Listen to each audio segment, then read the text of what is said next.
alaikum warahmatullahi wabarakatuh. Amachama manungi binaba na Uganda mbabuzaako. Wonna buli omu woli ali mu salon ali ku mulimu ali mu office. Ali mu kutambula ali ku simu yo ngotukubira ku social media platforms za fezenjawolo YouTube wamu ne Facebook. Nkwebazaako kuba ntugobera. Olunaku lubeerwa kubiri tugobera Sharp Talk tali nkata ne Tamale Mirundi mutabani w'omugenzi Joseph Mirundi wamu n'omukyala muri n'amatovu.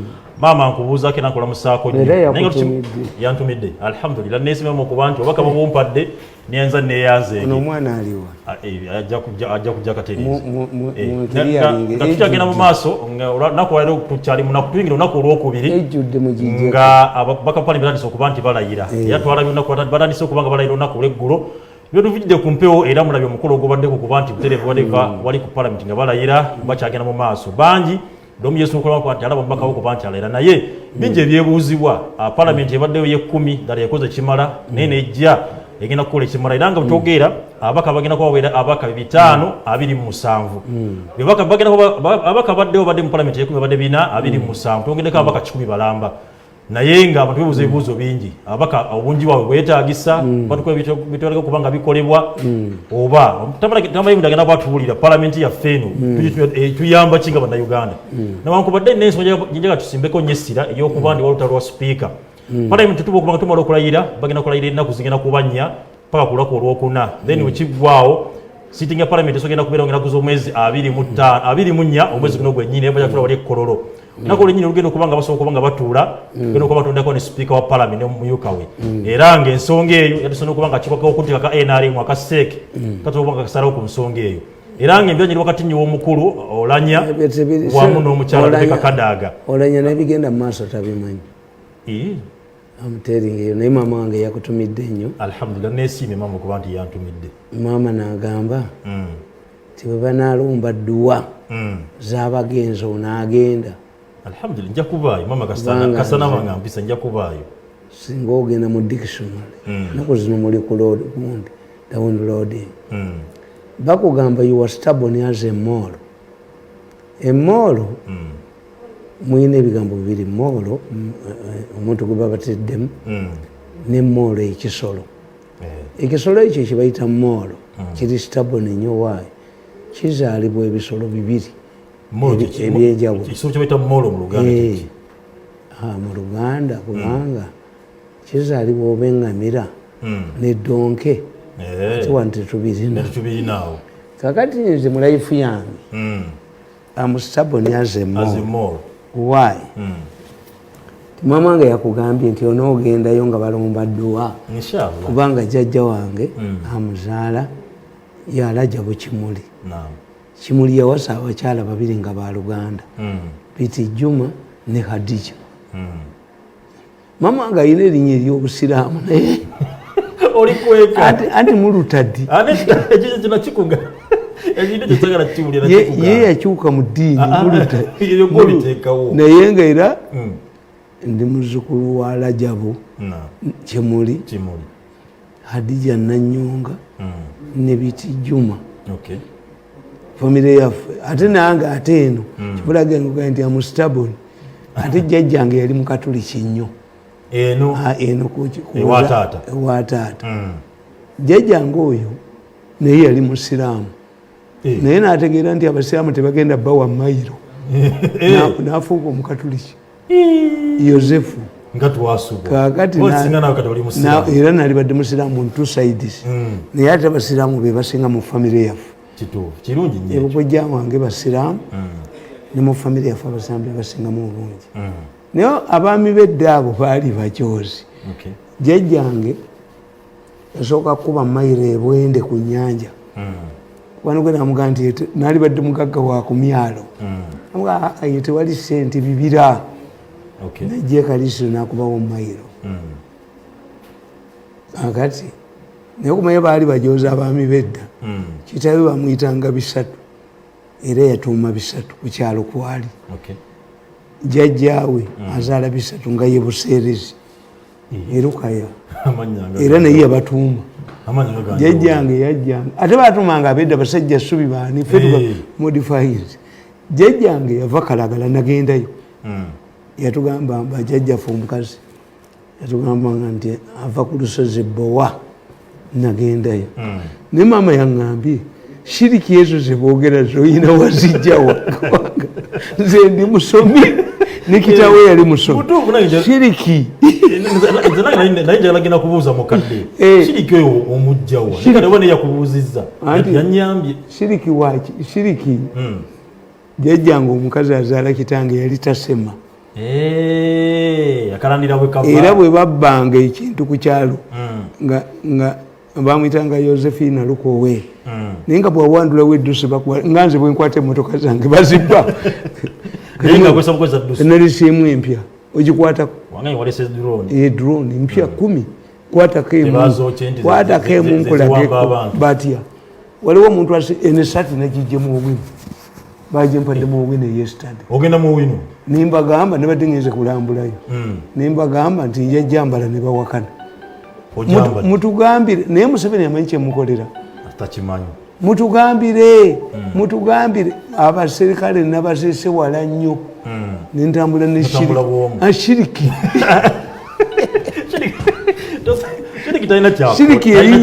shiriki erinnya ennyonyi nalikubye bano watali shiriki bana bajozi bano yinza bakube watali shiriki tekisi kyangu anti shiriki eyange singule buguzi mukama yakola si shiriki yani yakiŋŋambye lwe yaŋŋambye pasita gundi bwejengo yagana katonda ajja kukwokya omuliro toyinza kuddya maanyi ga katonda ge yakuwa noga nti shiriki mukama yakuyamba si shiriki ago maanyi ga Mungu nabadde mu owino eggulo eno nendabula ekisaawe kimwali mugamba nti mutani waffe tasobola kikola mukyakolako kisituse in fact ebyo byali badde ebimu ku bintu Museveni byali badde alonkinga ku myaka 35 kakati olwaleero saalituuse tugenza okunywa amafuta muye amafuta nze ngeegulira ugifaako ki gubuliko omukwago wamagitwa this one is stupid because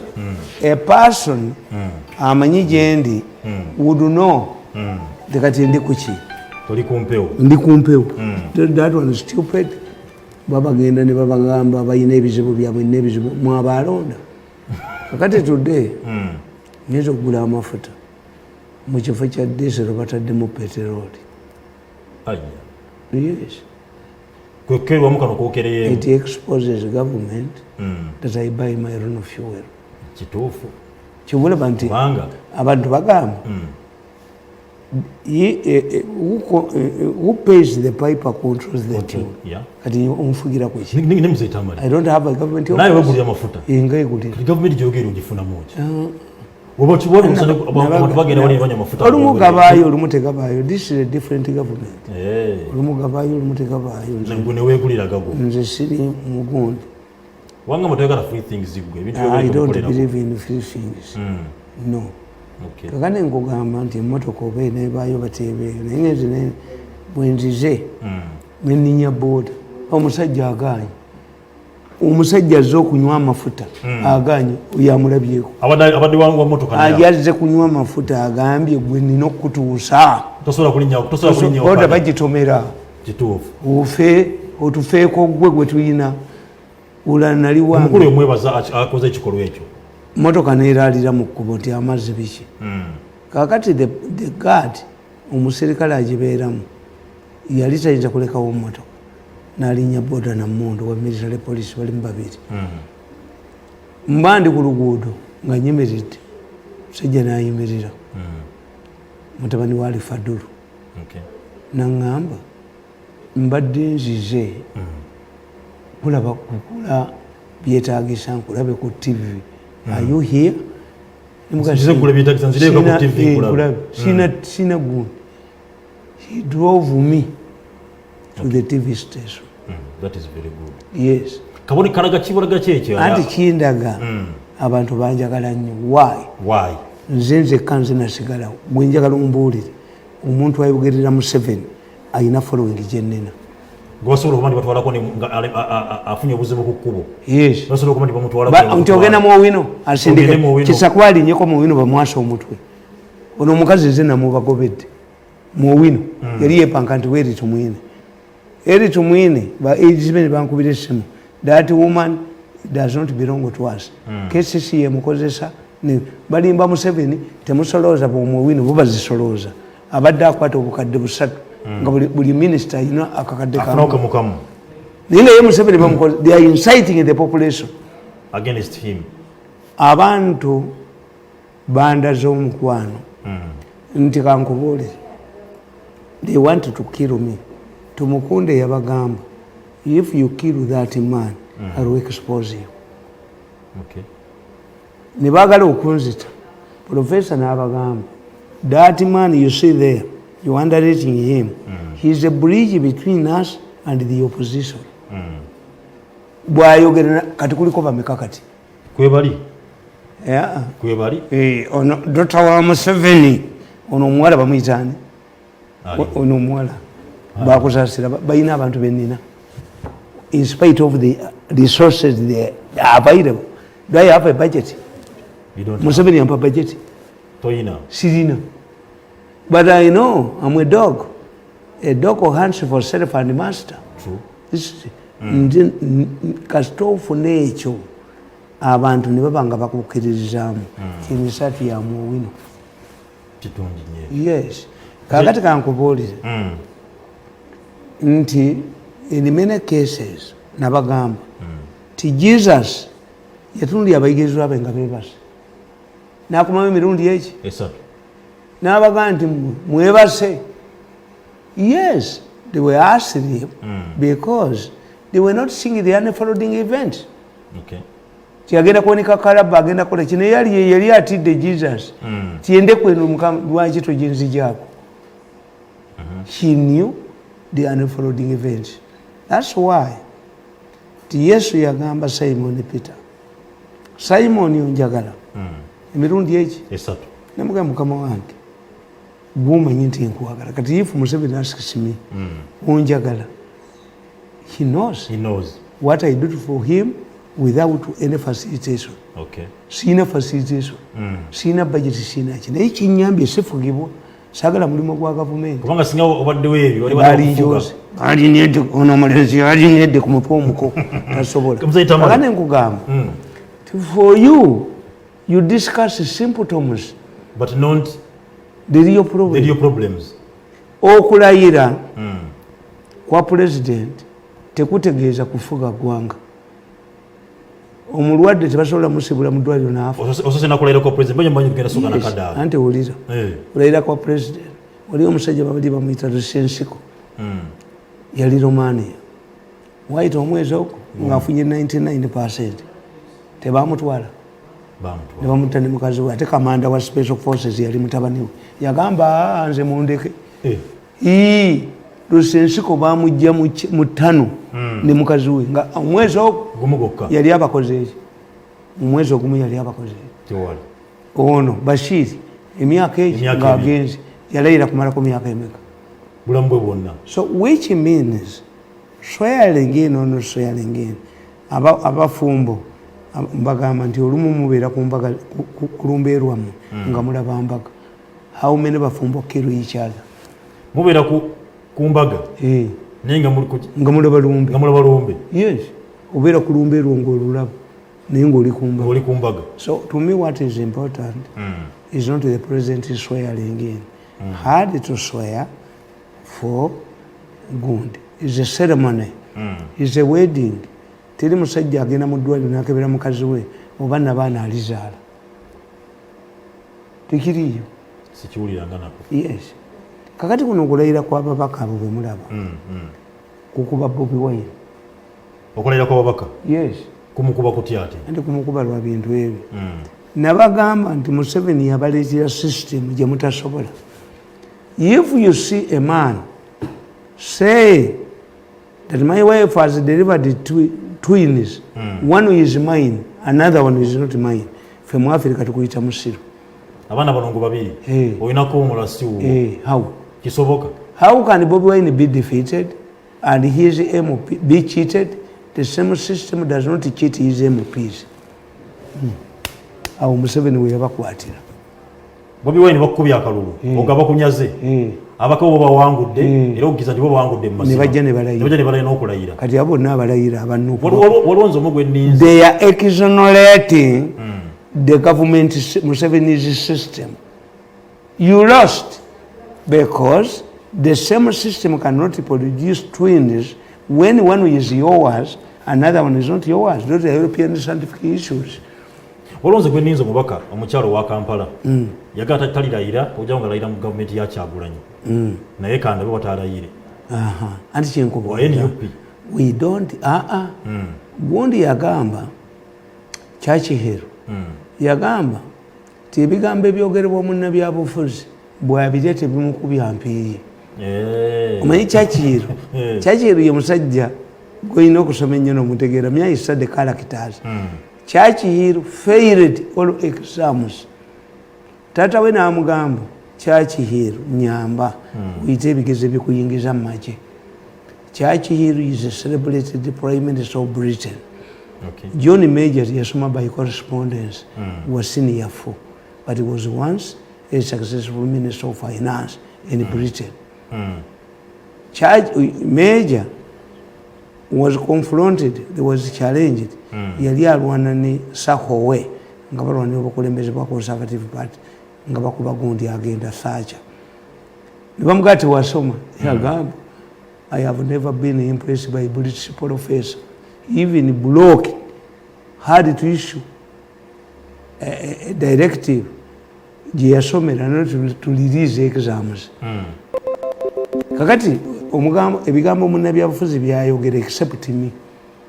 Munnabyabufuzi mbwe nkuga nti amwe pig I have no reverse gear sidda gye nvudde mu Uganda taliimu mu Uganda abanfaanana tuli abo nze ne Museveni pacified ani nkubuulira Museveni yapacifyalinga olutalo lw'ekiyeekera myaka egi yagana okukola n'obutta nange nagana okudda mu gavumenti president yomugoyogerako yatugambako nti sigenda kudda ate atya ngenda kukulembera bbanga bweriki Museveni yagamba natuka n'abirya Museveni yagamba nagamba nti kirese obuzibu bwa Africa akulembeze kuliza ku ntebe Museveni yagamba huyo kwa acyaliko the problem of Africa is that African leaders overstay the power. They cling to power. Let us analyze the statement. Yes. At that time, Museveni was expressing his own opinion. What if I had a family which is weak? One of my wives was saying that I should go to NBS. I refused. That he should go back. Kubanga nzisifugibwa family. Yesterday I had a hot meeting with my children. Ovuma abantu tetufuna mirimu gya gavumenti. Change your names. Ninabana mu State Council. Nabana mu Revenue Authority. You just can't change your name. Abana bakyusa amannya. Ninzisinza kulya ebigambo byange. I'm a pig. Kakati Museveni is not like me. Revolutionary political parties discipline their members. Museveni was expressing that opinion as an individual. Museveni is now a property of NRM. Tukulonzo kwesimbawo irrespective your opinion. That's why when Museveni took power, he went to Kawempe and bought a bed. Yali azzeyo okugula eky'abaana kino tekikaddiwa. The moment he became president, he became a property of government. N'engalo ye yonna ekanga abantu. He is a property of government. Museveni is a property of NRM and the government. Which means yes, he is no longer his own opinion. But Mr. Tamale, is there NRM without Museveni? Anti nkubuulira tikati nze family yange tenfuga era abasajja boogera ti tukozesa family ye tukozesa ba foreign taina ba foreign takozesa me nze map reader ate nze na vigete nze Tamale kankulira amazima mu Uganda oli muomu no atalimu. Do you believe mu Uganda oli let me tell you couldn't Nyerere have pressurized Obote to give Museveni a job? Why did he go to the bush? Balesa akatambi nti Museveni yagende waligan ligan namugandi why are you supporting Gaddafi? Namuga I fought Gaddafi before you. Museveni fought Gaddafi. Yeah. Abajasi ba Libya bajja one. On which side was Museveni? Abajasi ba Gaddafi. babakubira katonga era Gaddafi bwagenda yajja wano the last time n'agenda Mengo ab'Emengo nga baagala omukuula babbe kakati Gaddafi era Nabagereka yaliwo Nabagereka nga wali omunoonyi wa ssente kakati Gaddafi yabafiira mu ngalo ab'Emengo kakati Gaddafi ab'Emengo bamubuulira nti ogenda kugulawo kiri ekipande katonga tiye bakuwadde ne katonga medo tiye tomanyi nti Abalibiya we babattira ab'Emengo be babuusa Gaddafi Gaddafi olwava Emengo yafuumuula motoka baali bamutwala ku kipande kiri ab'Emengo ne bamubuusa ne bamugamba nti Museveni akuhumiliatinga ku katonga kwe bakutwala ogulewo ekyo ekifaananyi kwe battira Abalibiya Gaddafi yabuukira Mengo bamulinda ku kifaananyi yalabikayo.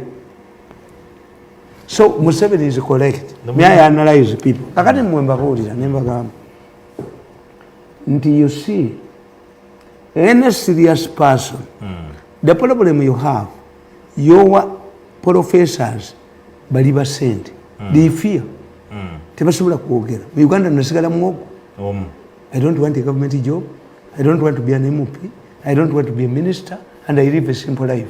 Family yange twatudde tugivumaganiramu ng'abaana bagamba otubozezza emirimu nibaga mugende ebweru unu junior agenda mu America alidda wano gadda kukola bwoki wamukiriza okugenda as long ngenda genda naye as long tayingira bya opposition kuba bajja mukoza mukuumidde wano deliberately singa yagenda ne mu White House naye mukuumidde wano wabula Bobiwine amukoze Bobiwine amuyambye nnyo njagala Bobiwine ekyo nkimwebazaamu kakati kyobola abantu bataddeko akagundi ti Bobiwine yali alowooza nti bwogenda ne galubindi mu kyoto bakataddeko. I'm making money for people. Go. Yes, do you know that many people kati abaliko bameka abeesasulidde bali bameka namugamba nti gwe Bobiwine bye wazzeemu biyita byakuzannya si byangu ebyobufuzi biyita byakuzannya olowooza nti gwe basala embalu bamusanyalaza kakati mbagamba and if you had professors of political science and psychology bali babuulidde the situation prevailing in Uganda, any serious person consider Libya, consider Yugoslavia, consider Zimbabwe. The situation is you are heading to these three countries. Mu Uganda you sawa. Yes. Why? Let me explain. Gaddafi yafuna international isolation like the one we have. Gaddafi navuma America. They are rats, they are what, they are what. Nganga mukono gwe yakikoze. Kakati abazungu bagezi nnyo. Tebakalaba gwe wekka. And they design how to overthrow government by a prevailing situation. Batwala we Panama bakuba Gaddafi. Waliwo omusajja we Haiti. Ye yabagamba n'baga nti mukunganye emirambo gyonna egy'abafa siriimu tukolemu obuganga baba America bamujjako. The person who knows the Americans is Uhuru Kenyatta. Humbled himself, went to the ICC. Yes, but bali mu kuzoom. No, I'm explaining. Kakati Gaddafi bamukuba badishoyinga ebintu bye naye batisikoni n'amubuulira neyeekweka ne batanadaputed daughter we. Kakati ne bajja bafuna situations bbiri. Russia ebyo nabye Rwanda mu Syria wano Russia teyinawo n'Abachina they can give you money to organize a function, but the Chinese have never died anywhere. In spite of their numbers, the Chinese don't die. Ne Hong Kong at 1.1 anti kugambi waliwo balabyewa walabye mu China alwana ku lutalo overseas. No. China has avoided the war for 70 years. Ali kubizungiriza naye ku lutalo talwana because China is a continent. China ina abafere communist party kati yababbi kabaka president wabwe kabaka olu president bamufuula kabaka. Okay. Mu buwanga bw'Abachina buli lwasa omukazi omulungi aba wa Kisirani is only their president now who is married to a beautiful woman.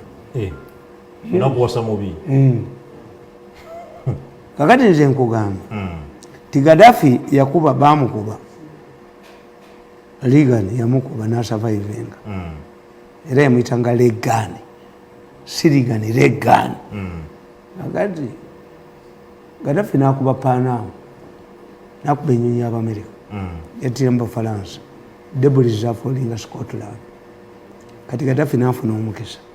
The Russians blocked all available channels to give Europe gas mu winter, severe winter, n'abasaba gas. Some European countries were collapsing. The British ne batuula ba mirundi baayo. Can't we rebrand Gaddafi and get access to gas, cheap gas? They rebranded Gaddafi kuba batambula n'amawulire gaabwe ne bagamba ti omusajja baforcinga Gaddafi na negotiating.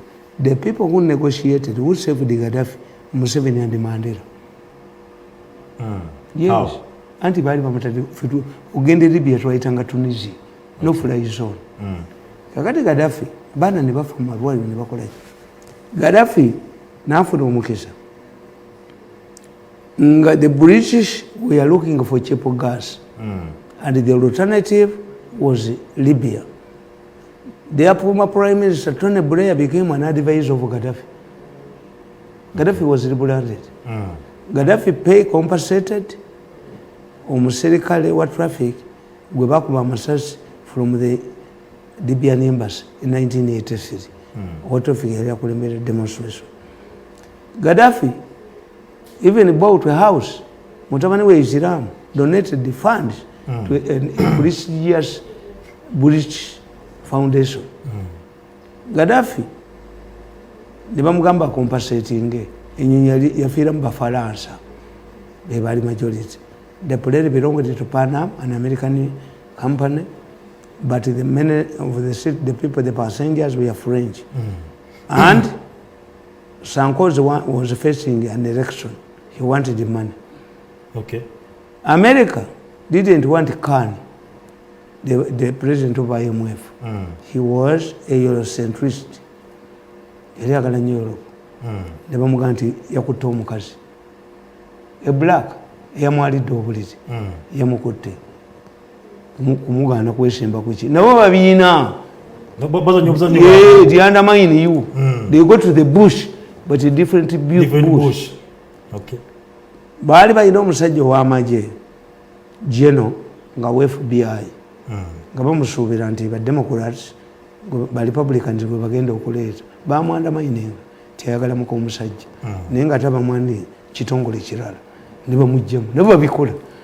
Kakati Sarkozy wants money for campaign. Britain wants gas. Who has all of these two?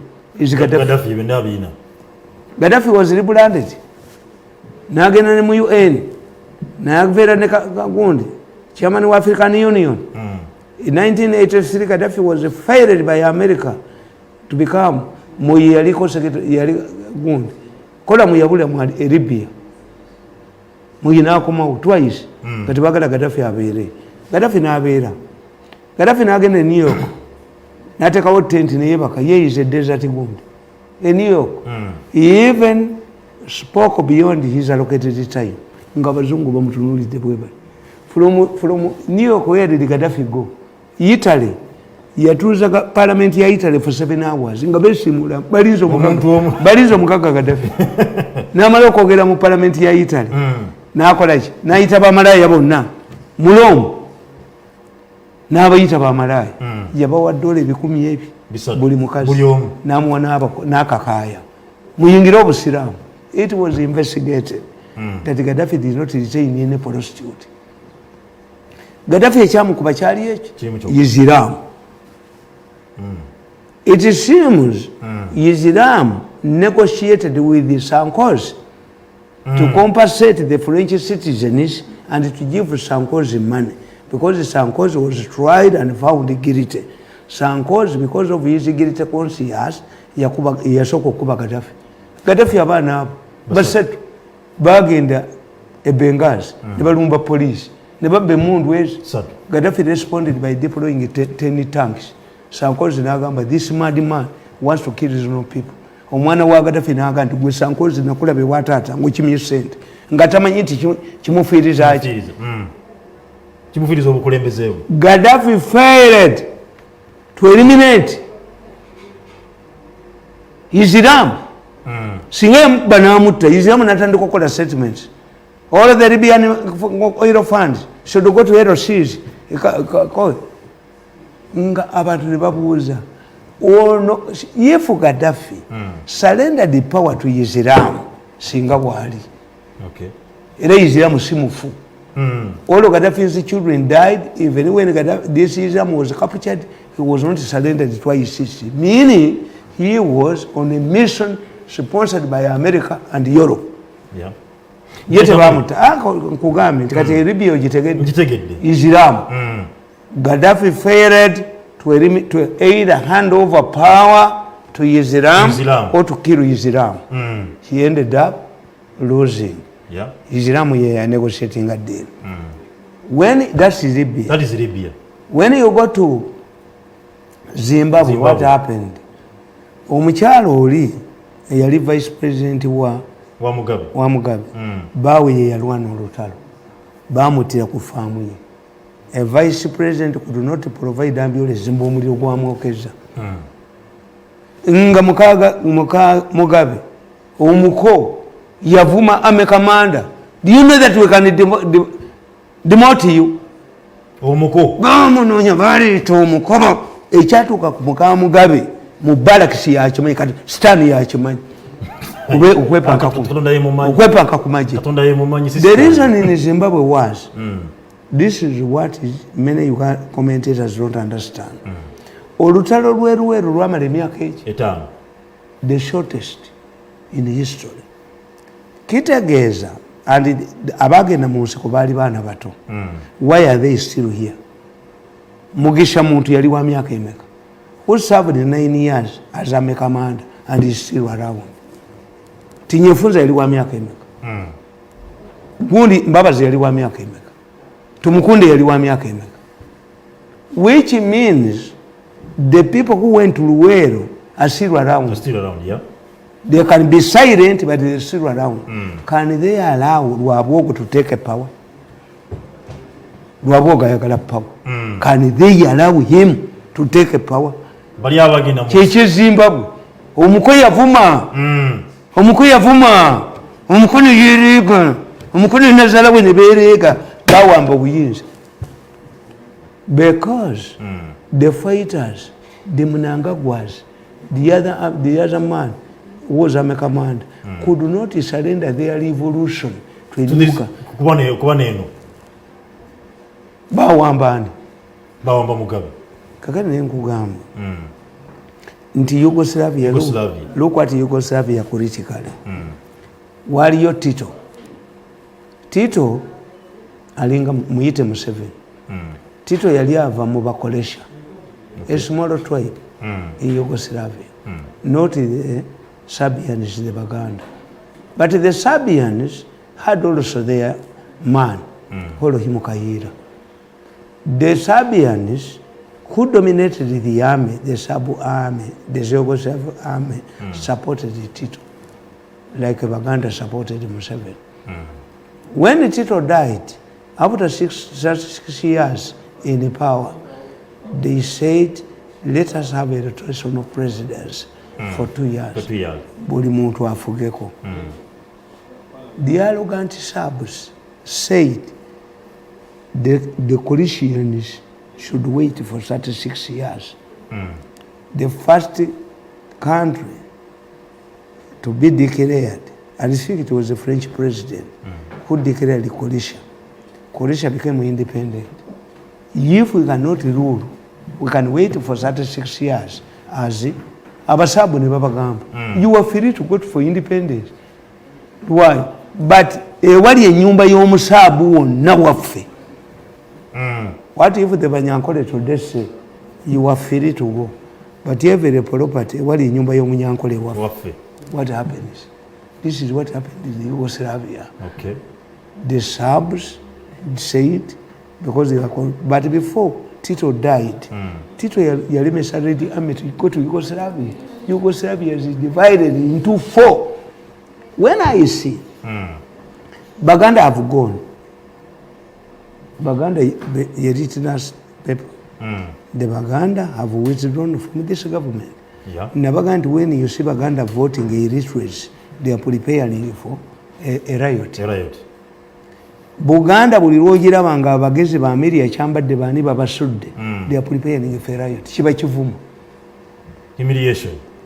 In 1966, Mayanja Nkanji did not chair the Stomero Chieko that first declared that the central government should leave Buganda soil. It was done by somebody unknown. Ekiteeso kyaleetebwa Lwasa Mayinja. Ekiteeso Lwasa Mayinja kyaleetebwa unknown man from Rakai, from Kochi, even Kangi himself. Mayanja Nkanji told them, I'm a lawyer. If you chase away the central government, or better we receive an opportunity to hit us.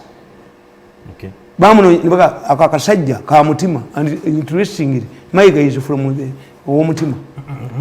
Anti nkubuulira nkugamba. History repeats itself. Yeah. Kakati Mayiga is demanding money from Museveni. Inga chibi. Otumeta Buganda tebanja. Anti ebanja bakajiwa mmeka. Buganda ebanja. Anti Mayiga amanye ekiri mu government. Kakati Busoga. The Chabazinga of Busoga is supposed to be an aide of Museveni because Museveni gave him a job. Did you see Chabazinga at the function? No. Swearing function? No. If Buganda goes and Busoga goes, are we not moving to Yugoslavia? That's why Mwemba Gamba. Timulinga Bana, Mulinga Banu. Abalaba Jesus Yabagambanga. Me, I said these things why? Because I know. I say them in a good faith. Okay. Nobody will arrest me. But I'm tickling your minds. I'm tickling your minds to understand the situation. Yeah. Which situation are we having? Nabaganda Museveni ayinekeze. Museveni ekizibu kyayina. Si ky'abazungu. Famire ye. Abaganda Bayibuli ekugamba nti omulabewo anabanga mu nyumba ye. Nobody is causing trouble in this country. Nga talina Luganda na Museveni. Abatabanye eggwanga bona. Yes. Olinganga gandi President Museveni yalayiridde bwere. Anti nkubuulira negamba. Nkubuulira negamba. Fe Abaganda tulina engerezi. To describe the current situation. Having analyzed what happened in other countries, I move to my final submission. Okay. The Baganda have 2 proverbs. Omuganda akugamba, semusota guli muntamu. A snake in a cooking pot.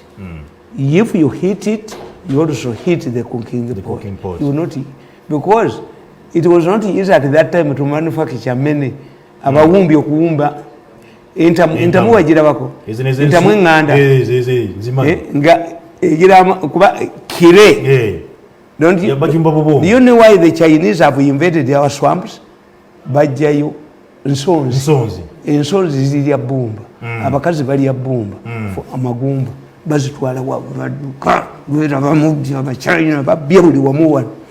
Kakati nkugamba ti Muganda says that nti mukomumbi alira ku lujjo. The manufacture of pot alira ku lujjo comes out of a broken pot. Kubanga everything this muwumbi manufactures is for sale. Yeah. Omuganda naga nti musota guli muntamu. You hit it and you hit the cooking pot, you don't cook. So waiting the snake to one coil to get out of kubanga omusota guno gwajjanga omusota guli corroded blooded. Gujja kulira bugumu. Yeah. Yes.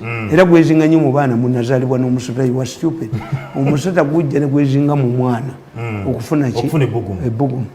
Kati abantu abasinga obujja bagamba munazaalibwa n'omusota you are stupid. Kakati Omuganda kugamba nti semusota guli muntamu. Museveni alina omusota oguli muntamu. Agukube entamu eyateke oba alinde omusota gugende tajja kulya. 2. Omuganda tells you nti a wild animal survives if it is a totem. Muganda agamba kisanga atakitte embogo yasanga Mukwenda mu Lwera. Mukwenda was one of the powerful Baganda Saza chiefs. So on his way to Masaka, he came face to face with the buffalo. The buffalo killed most of his people. Why? Mukwenda belonged to the buffalo clan. Yaita sobola jita. Kituufu. Netulugunya ne ba embogo netta abantu bonna be yali nabo. Mukwenda could not kill the buffalo. Yeah. Because Mukwenda belonged to the buffalo clan. Kakati Omuganda explains the situation we are in. A snake in the cooking pot. What is important? In fact, let me tell you. Kadaga and Olanya just victims. Before you go to Kadaga, Tamale. These are victims. No, before you go to Kadaga. The person who wants to use Kadaga, who uses Olanya, Olanya would reject it. Before you go to Kadaga. Yes. Njalo nyambo ebintu biri biri. Kuze nimukogera ke neso ngaja kunya kuza ezankuto mu babiri bazikubana nako mbabe ziri biri. One, Museveni mukogera ke. Yabagenda about na agamba ati abazungu not tebasaba kumusabiriza about democracy and good governance. Yes. Dala mutufu President Museveni Okalu Africa yekande mutufu oganda tebasaba kumusabiriza governance and democracy. What Museveni's government is suffering from, we call it political hygiene. When a system overstays in power, it develops political inertia. Museveni ekimubonyabonya ayina omuntu atawanya government ye kwata sobola kwata embogo esanze Mukwenda mu Lwera. All of these issues you see abo bonna nabagamba nebakuba n'omwana wange tibesi ye yalimba kandiho nalimba n'owayiso ti abaana ba Bobiwine Nup bagala okwokya ekibuga. They went to Museveni. Museveni yabiyiya. Besi ye muli wasente mukwata mukuba akatambi. Besi ye mukuba akatambi. Mukuba akatambi anja leti Besi challenge me mukuba akatambi. So Museveni was deceived. But Museveni said, oba bazukulu bange bagala okwokya ekibuga, preempt them as the leader would do. Mubakwate, mubateeke mu centers tubasomesa. Museveni says, you deal with the authors, not bano bakozesa. Abaana abazukulu bange bakozesa. Mubasomese mubawene sente bagende bakole emirimu. But somebody Museveni cannot touch yateeka abantu be mu kitongole mu special forces ne bakolera mu ebikolobero. Where did they say get all of these photos? The damaging photos they have. And inside embogo yasanga Mukwenda mu Lwera. Mbogo mu government ya Museveni mulimu embogo naye Mukwenda tayinza gikwatako kubanga Mukwenda yeddira mbogo. I'm telling you. President Javudde nalaga nti yamala emyaka 16 mu nsiko. Yes. Nga kyemutala mu nsiko. Kulanya democracy and good governance. Kankubulire. Emyaka 16 yamalayo. Anti president. Jamuyamba ki. Kubanga bina byagenda mu nsiko yamutala mu nsiko. Saza babikola mu government. But tusoma international relations. Batugamba. What the president talks to his local or domestic audience, it walanga bikulu. Yes, he has to say that he's in charge. But do you see abakwatanga abantu mu kibuga? He arrested them. I told you, the government is negotiating with the Nup leaders to get nalabi ngababukadde bakubye nalweso talimu mubateesa nalweso talimu.